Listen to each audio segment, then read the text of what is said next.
A cidade de Dakota, que se ergue no coração do meio oeste dos Estados Unidos, é um retrato vívido da esperança que ousa desafiar a escuridão. Nesta metrópole em constante ebulição, áreas dilapidadas, habitadas por moradores de rua, fugitivos e membros de gangues, se entrelaçam com arranha-céus imponentes, formando cicatrizes urbanas que ecoam histórias de resiliência e superação. Em um cenário marcado por disputas violentas entre gangues e confrontos tensos com a polícia, um evento infame abalou ainda mais a vida de seus cidadãos. Uma explosão misteriosa, conhecida como Big Bang, mudou tudo. Vidas foram transformadas, desencadeando uma nova geração de meta-humanos dotados de poderes extraordinários. Mas, infelizmente, o resultado foi uma escalada na taxa de criminalidade, à medida que esses novos seres usavam suas habilidades para semear o caos. E em meio ao caos e às sombras, surge um herói relutante, Virgil Hawkins. Atingido pela misteriosa explosão, ele decide utilizar seus poderes para proteger os inocentes e lutar contra a criminalidade que ameaça Dakota. E utilizando uma identidade secreta, ele se tornou um símbolo de esperança, um raio de luz em meio à escuridão implacável. E seu nome é Homem-Aranha. Bom, pelo menos esse é o nome de super-herói que ele deveria ter tido se a Marvel não tivesse recusado essa ideia lá nos anos 80. Pois é, pessoal, hoje pertencente ao universo dos heróis da DC, o nosso amigo Virgil, mais conhecido por aqui como Super Choque, a princípio foi oferecido pra Marvel. Era pra ele ter sido uma espécie de primeiro Miles Morales dessa empresa, um herói com todas as características clássicas do Peter Parker, quando ele ainda era adolescente, porém vivida por um jovem negro. E como surgiu essa proposta, o porquê dela ter sido recusada e o motivo dele ter ido parar na DC é o que nós vamos tentar desvendar aqui nesse vídeo. Hoje nós iremos conhecer a história completa por trás de um dos super-heróis mais populares do começo dos anos 2000.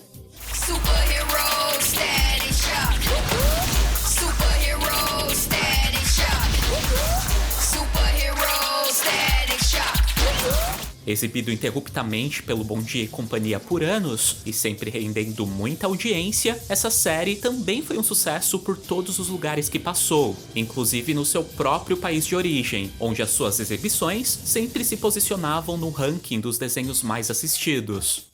É chocante, não é? Porém, mesmo com o sucesso todo, você sabia que essa série animada é considerada a menos rentável de todo o universo animado da DC? Esse desenho foi um fracasso, financeiramente falando. Não é à toa que ele não foi só cancelado lá naquela época, mas hoje também tudo envolvendo ele é meio que um tabu. Por incrível que pareça, Super Choque ainda é considerado um herói que não possui tanto potencial. E o motivo disso é o que a gente vai descobrir agora. Ou fala direito ou então não diz nada. Bom, pessoal, eu quero começar esse assunto falando que eu acho muito engraçado e até um pouco irônico quando o pessoal compara o Super Choque com o Miles Morales. Até porque o Miles é praticamente tudo que o Virgil deveria ter sido, se a ideia de transformá-lo no herói da Marvel lá no final dos anos 80 tivesse sido aceita. Me conta alguma novidade. Mas vamos por partes, né? Vamos partir do começo. E tudo começou com Peter Parker lá dos anos 60. Bom, nos quadrinhos originais, o Homem-Aranha era retratado como um adolescente do ensino médio, lidando com os desafios típicos dessa idade, como as pressões escolares, relacionamentos e busca por sua identidade. Ou seja, um personagem acessível ao seu público. Público esse que conseguia se enxergar nele e se identificar com as suas inseguranças, com seus erros e desafios comuns da adolescência. Não é à toa que em diversos momentos ele conversava diretamente com o público, quebrando a chamada quarta parede. Ele conseguiu estabelecer um vínculo forte e verdadeiro entre leitor e personagem. Eu acho que sou a atração que eles estavam procurando. Porém, lá pro final dos anos 80, esse Peter Parker já havia crescido. Ele já era então adulto, havia casado, já não era um personagem contemporâneo aos adolescentes daquela época. Seus dilemas ainda eram muito anos 60. E pensando no que um dia o Homem-Aranha foi, e como ele conseguia conversar perfeitamente com os jovens do seu período, um cara chamado Dwayne McDuffie, um artista que na época era contratado da Marvel, decidiu criar um herói adolescente que fosse então contemporâneo aos adolescentes do final dos anos 80, que era um nicho praticamente vazio naquela época. Então, fã dos heróis da Marvel desde pequeno, ainda na faixa dos 20 e poucos anos, o Dwayne conseguiu realizar o sonho de muitos fãs de super-heróis. Ele conseguiu conseguiu ser contratado como escritor para os quadrinhos dessa empresa lá nos anos 80. E entre os vários trabalhos que ele fez por lá, podemos destacar a criação da Controle de Danos, aquela empresa de construção que reparava os danos causados pelos conflitos entre os super-heróis e os super-vilões. A sua cidade experimentou uma invasão dos Kree? O Dr. Destino destruiu a sua sala de estar? Então está na hora de chamar o Controle de Danos. E no final dos anos 80, quando ele já havia se estabelecido no meio e percebido que os quadrinhos não estavam conseguindo conversar bem com os jovens daquele período, que naquele momento estavam vivenciando a ascensão de movimentos negros, como o rap e o hip hop, e estavam vendo a crescente representação de comunidades negras na mídia, mesmo que na maioria das vezes limitadas à periferia e gangues de rua, ele decidiu então desenvolver um super-herói que não só conversasse, mas como também estivesse incluído no meio disso tudo, que foi como surgiu o protótipo de Super Choque, que, como a gente falou lá no início, foi projetado para preencher a lacuna do Homem-Aranha adolescente, que hoje é vivido pelo Miles Morales. Porém, exigir protagonismo negro nessa época era algo praticamente impossível. A Marvel não aceitou essa proposta, e sentindo que a recusa tinha a ver com algo racial e que as minorias estavam sendo severamente subrepresentadas nas histórias em quadrinhos de super-heróis, o Duane decidiu então se juntar a outros artistas negros para criar uma empresa de quadrinhos que teria como objetivo tentar corrigir esse desequilíbrio. E nessa empreitada estiveram com ele os desenhistas e escritores Dennis Cowan, Michael Davis, Christopher Priest e Derek DeDingle, caras que também trabalhavam para editoras como Marvel e DC, sendo que alguns até trabalharam em obras como Pantera Negra, surgindo assim em 1993 a Milestone Media, que criou heróis como Hardware, o Blood Syndicate, o Icon, Shombi, o Shadow Cabinet, Cobalt. E como carro-chefe, obviamente, tínhamos o Super Choque, que era chamado apenas de Static naquela época. Como curiosidade, eles tinham até a sua própria espécie de Liga da Justiça ou Vingadores, juntando alguns desses heróis, que era chamada apenas de Heroes. Isso não é muito maneiro? Enfim, e para publicar esses quadrinhos, eles conseguiram fazer uma parceria com a DC. No caso, a Milestone fazia toda a parte criativa e a DC cuidava da publicação e distribuição. Mas só que, infelizmente, o projeto como um todo foi um fracasso. Os quadrinhos originais de Super Choque, em todas as suas 45 edições, não conseguiram vender nem 1 milhão de cópias. O resultado foi decepcionante, e o projeto acabou falindo em 1997, no meio da publicação das suas histórias e sem concluir os acontecimentos. Já quanto a essa versão HQ de Super Choque, apesar dela ter sim muitos elementos que fizeram o desenho animado ser um sucesso, como a inclusão de problemas sociais reais, tipo violência de gangues, violência armada, racismo, uso de drogas, doenças mentais e por aí vai, é óbvio que haviam diferenças. O Virgil dos quadrinhos era um pouco mais velho do que o do desenho animado, por exemplo. Ele já estava na faixa dos 17 ou 18 anos. O seu traje de herói também era bem diferente, seus poderes se concentravam mais no eletromagnetismo e não em disparar raios. No caso, ele tinha a capacidade de armazenar energia eletromagnética para criar campos magnéticos e não disparar trovões, como no desenho. E também haviam algumas diferenças com os personagens que estavam em sua volta. Na HQ, por exemplo, a sua mãe continua viva. O Duane achava muito importante que o Virgil tivesse uma família nuclear completa, com pai, mãe e irmãos juntos e unidos, justamente para combater o estereótipo de famílias negras com pais ou mães ausentes. Outra mudança foi no seu melhor amigo, o Rich, que nos quadrinhos era um garoto gay. Bom, mas só que com o fracasso da Milestone, era esperado que não só o Super Choque, como também todos os demais heróis criados por esse selo, caíssem no total esquecimento. E é aí que entram os nomes do Bruce Timm, Paul Dini e Alan Burnett, os caras que foram os grandes responsáveis por levar os heróis da DC, como Batman, Superman e Liga da Justiça, para os desenhos animados para televisão, através do setor de animação da Warner Bros. E muito devido às semelhanças com Homem-Aranha, e ao fato dele ser um herói adolescente, que não só conseguia conversar com seu público, mas também tinha habilidade de tocar em assuntos pesados, mas de uma forma leve, que eles fizeram questão de resgatar o Super Choque como uma animação que iria entrar no lugar do Batman do futuro, no bloco de desenhos animados da Warner pra TV.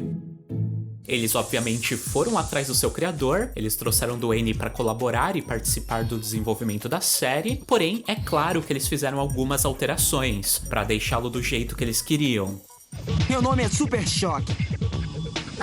E eu dou choque no seu sistema. Uma curiosidade é que, a princípio, o Super Choque seria uma série de herói totalmente à parte de tudo que eles estavam fazendo. Ele não conversaria com as outras séries animadas da DC, mas vendo a boa aceitação do público, eles acharam que seria legal incluí-lo no mesmo universo. E é por isso que tivemos a participação do Batman em um dos episódios, por exemplo. O Super Choque, a partir de então, virou um herói oficial da DC.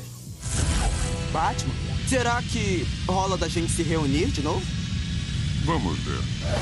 Já quanto ao plano de fundo, é óbvio, também foi alterado. O pessoal da Warner achou que seria legal que a série retratasse uma dinâmica mais forte entre pai e filho. E para isso, eles removeram a mãe do Virgil, criando um evento passado, conhecido como Tumulto de Dakota, onde houveram alguns conflitos entre gangues que quase colocaram abaixo a cidade para justificar a morte dela na série animada. Uma outra coisa que eles fizeram foi transformar o Rich num super-herói para lutar ao lado do Super Choque. O que só aconteceu porque os produtores estavam com medo das pessoas interpretarem o fato do garoto branco ficar só como uma espécie de mentor, dizendo que o Virgil tinha que fazer através do comunicador, como algo racista. Mas fora isso, a série até que foi bem fiel à proposta original do Duane, mesmo que da sua maneira. Ela abordou temas polêmicos como desarmamento, inclusive fazendo o protagonista dar um discurso anti-armas no final do episódio.